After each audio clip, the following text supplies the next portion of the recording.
So you're thinking of adding eBay repricing to RepricerExpress. eBay, like Amazon, is a competitive marketplace.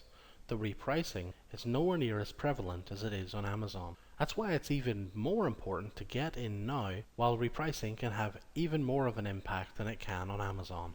In this video, we're going to take a quick look at the eBay repricing functionality in RepricerExpress, how it works and what you can do with it, and how to add it. So the first thing to do is to get it added to your account.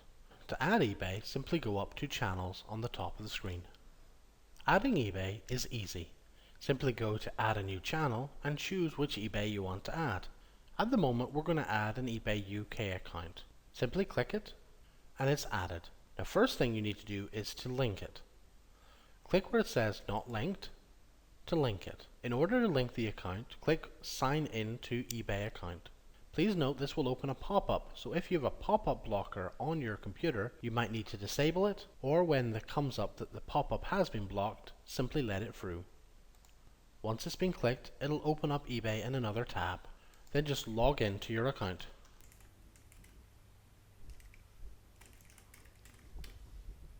Once you've logged in, hit I agree, and then you can close the tab.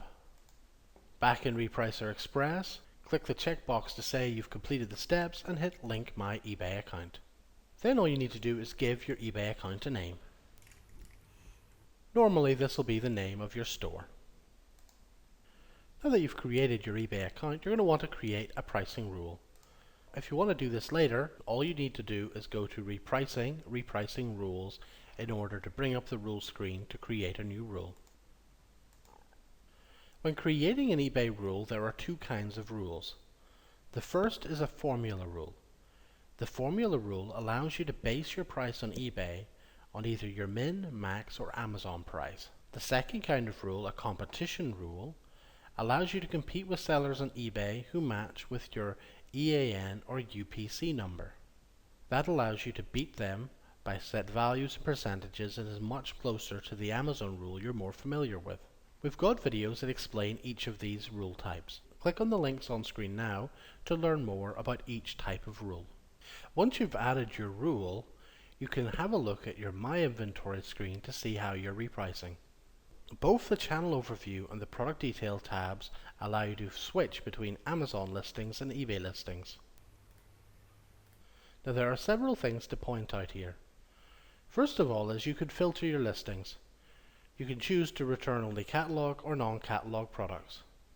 Similarly, you can search for your products. You'll notice there's several new icons on screen. The first is the cat icon. This simply indicates that this is a catalog product. A catalog product is a product where you have entered a UPC or EAN number.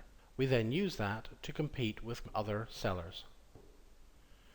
You'll notice next to the repricing rule, all of these products have an FX symbol. The FX symbol indicates a formula rule. Hovering over it will give you the details of how that formula rule is laid out. Now here are some catalog products that are set to a competition rule. You can see the prominent C symbol indicating that this is a catalog rule and it's a catalog product. In this situation, the rule should be beating the competitor by the value you've chosen. These particular products aren't repricing though, as a min-max has yet to be set. Let's pull up only products that are repricing on this account and see if we can find our third symbol.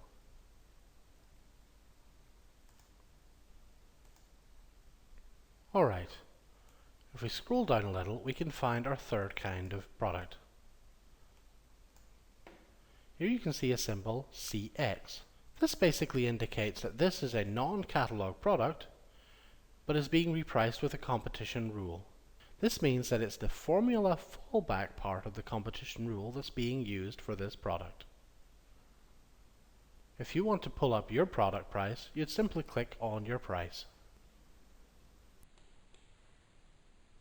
Similarly, you can click on the competition button and it will show you the seller you're currently competing with.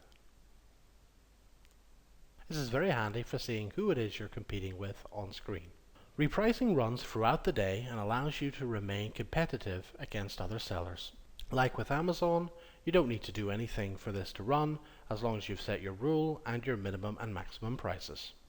eBay have been making large strides to develop and change their catalog system in order to allow you to compete more effectively in the same way you would on Amazon. This means that as time moves on, it'll become even more vital for you to reprice on eBay in order to maximize your sales. I do hope you'll consider using RepricerExpress to reprice your eBay listings as well as your Amazon listings, or even if you don't have an Amazon account at all, to just reprice your eBay listings.